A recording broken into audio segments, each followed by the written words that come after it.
Hey everybody, it's Master Gallengeist here, bringing you my review for the latest episode of Into the Badlands, Leopard Catches Cloud. And I liked this episode.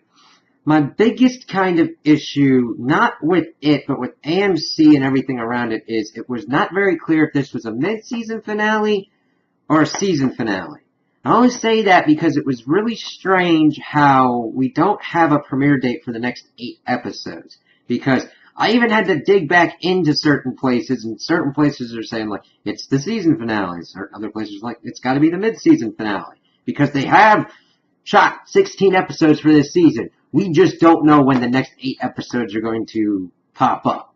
So I hope we don't go a route where it's like, oh, this is the continuation of season 3. Though we're going to get it next year. Hope that doesn't happen, because there's a lot of good stuff in this episode. We finally got kind of the convergence of a lot of storylines going on here. And we end off at a pretty good cliffhanger for 2 parts. So, this episode can be pretty much broken up to the Pilgrim, Sunny, MK kind of arc. And the Minerva kind of conflict with Chow and everything. So, they did a great job of balancing them out and having some good action scenes for kind of each one. So this episode starts off, and we see the Master kind of meditating and everything, and then she says, like, it's begun. So we're like, ooh, okay, let's see what's going on there. And I'm intrigued to see what's going to be going on with her character, because of some information we get later on. So, we then kind of boot up, and we see, like, MK conversing with Nyx and pretty much trying to give her the lowdown on how to control her power, being like, okay, you don't have to cut yourself to do it, but you have to think of a very kind of powerful memory, you know what I mean? And with a powerful feeling to kind of bring it about. Like, okay, that's of course when he sees MK, he sees Sunny and Baji kind of making their way in, and MK of course is all in pissed off mode, and doesn't even try to talk to Sunny about it. Pretty much says, give him the baby, and they start fighting. Now, Sunny, of course, thinks, as they're going through this fight, when he is, like, amped up to himself with the gift, that he's trying to explain that he's sorry about leaving him in the sanctuary for that long. Granted, he had a baby to take care of, but MK is beyond words at this point. We get a pretty good fight sequence between them. We really get to see how much MK has kind of come into his own training with what he's gone through in the Badlands, and now amplifying that with his gift, what kind of a warrior he can kind of become, because he'll give some good shots to Sunny, and going through, Sunny tries to like capture him with this rope, but he of course bashes his way out of it, and just starts beating the crap out of it, and almost, well, you would think that he's trying to break his neck, but it looked like he was trying to rip his head off, but of course, Baji, Nyx, and Pilgrim have come in. Pilgrim shuts down MK and tries to make sure that everything doesn't go that bad. And he, like, stops him from killing Sunny and says, hello, Sanzo, to Sunny. It's been a long time. It's like, okay, so that's Sunny's name. Interesting.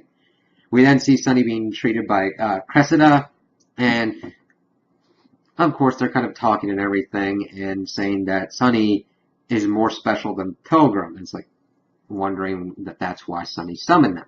Of course, Baji then lets out that he's the one that summoned them. It's like, oh, okay. That's intriguing. And then, of course, Pilgrim comes in, kind of calls him brother. Of course, Baji kind of goes out of his way saying, hey, not all people that call you brother are your brother. And he kind of walks on off. It's just, Baji had some good lines in this.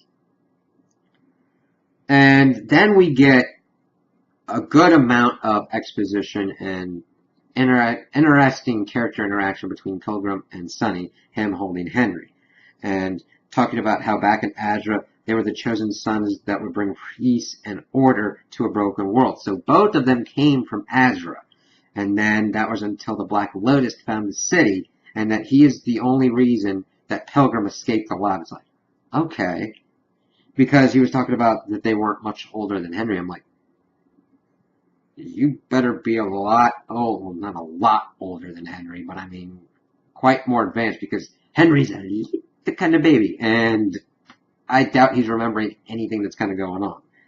And while they're talking, Pilgrim does kind of ease Henry's gift, but he can't do everything for us. Okay. And he's talking about how Sonny was the only reason why he escaped alive, and that references his older sister, Kanan, and they don't know what happened to her. So that brings me back to the Master thinking, okay, she's quite older than Sonny, and they have not technically met yet. So, could this Master be Sonny's sister?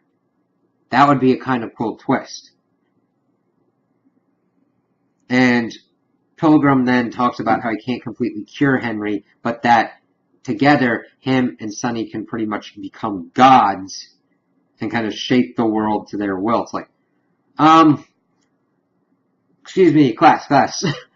Whenever somebody references that you or others can become gods, that is never a good sign, and you should always kind of watch out for them and their decision making. Just saying. So we then get to like the Widow and Gaius, and they're pretty much talking about what they need to do. The Widow saying that her plan is now to pretty much cause a diversion, sneak into Chow's domain, into her inner sanctum, and assassinate her. Because she doesn't want to be that kind of Baron that just kind of sits on the sidelines and she wants to do something. Of course, she wants to know that Gaius is on her side, and he's like, I don't pledge loyalty to Baron, but I'll do anything for you. And they kiss and everything, and it's going, okay. I think their relationship was, it wasn't deeply developed, but I liked what's there, and that hopefully we get some more going forward. We then start going, and we see that a place has been found in Pilgrim's digging of everything.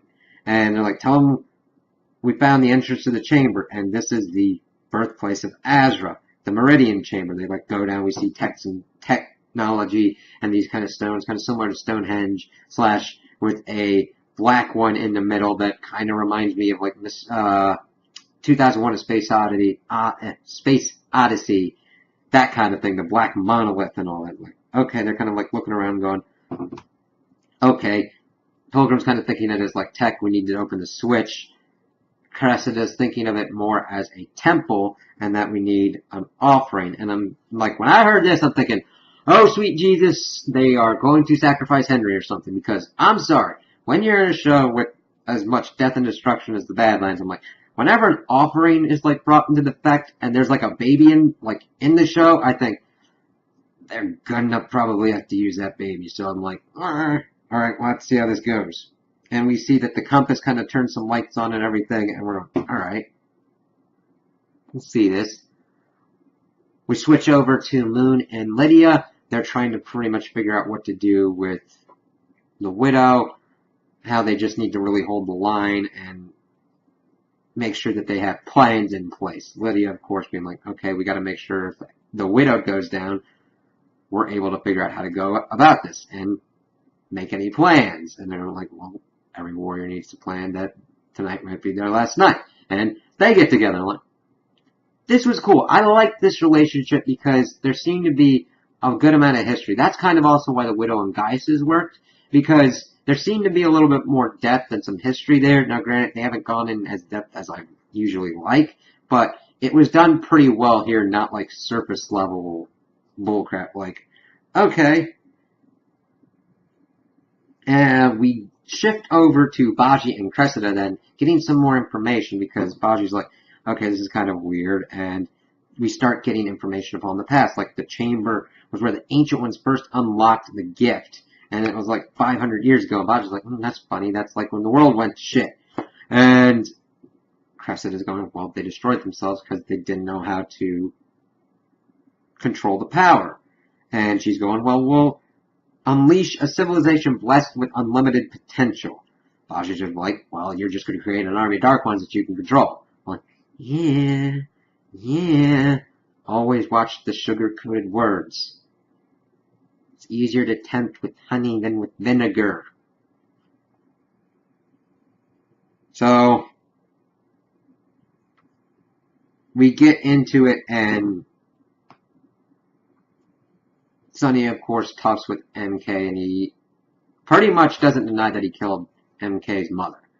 But that was a different person back then. He was just a obedient dog doing his bidding of his master.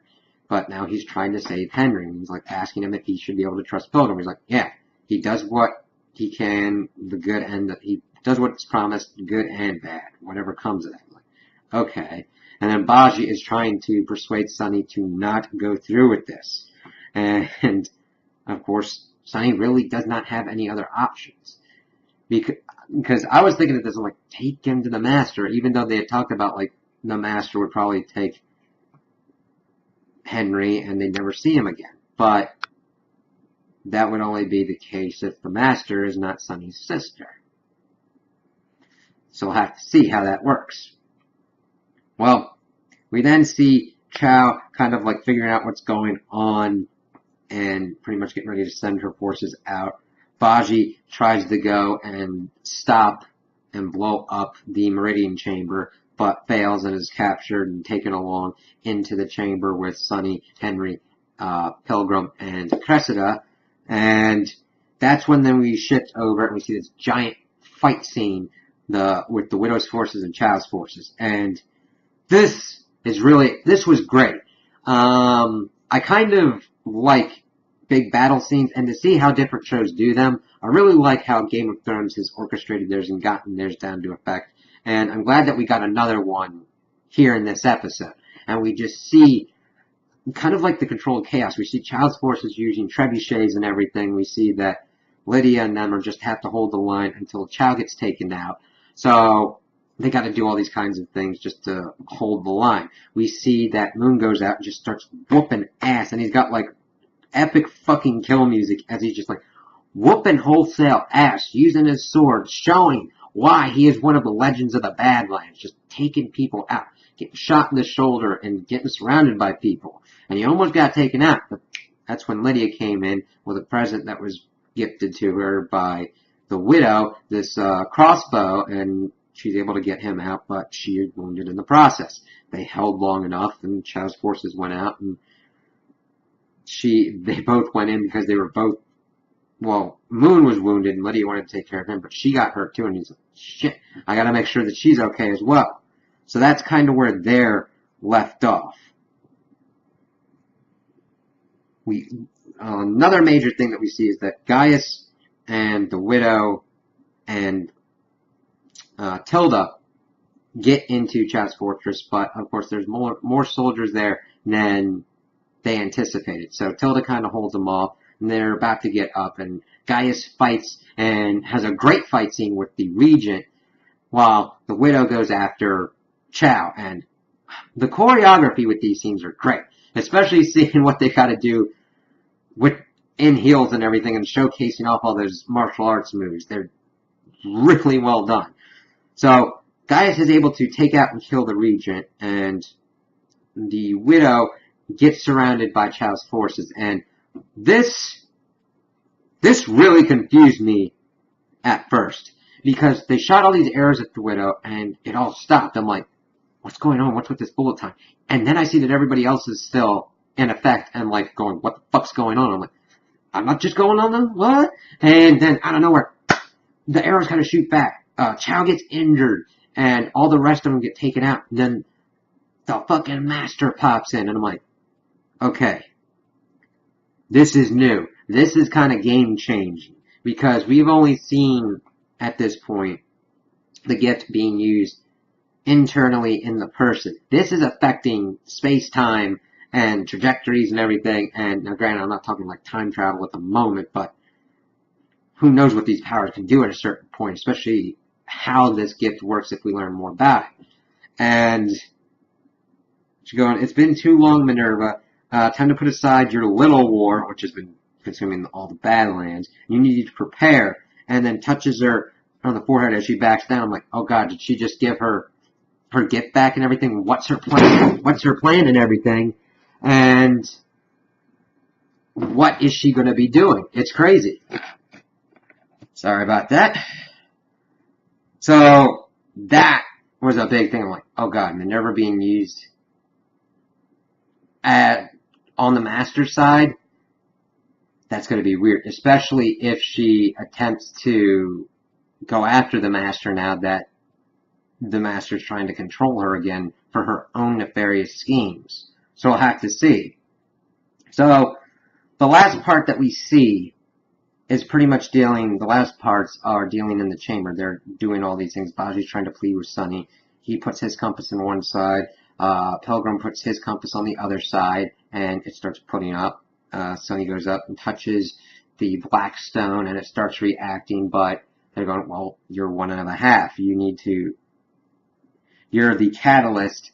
Pilgrim's the focus. He then touches it, and the kind of structure starts changing a little bit, and we see Henry's gift start seeping over and fade and goes into Pilgrim. And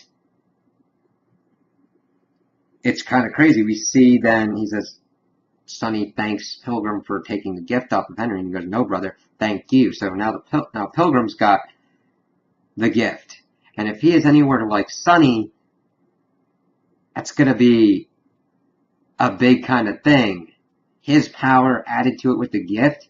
And then if he's... See, it really changes the effect of, okay, we've seen that the gift can now be transferred. Can he now bestow the gift on others?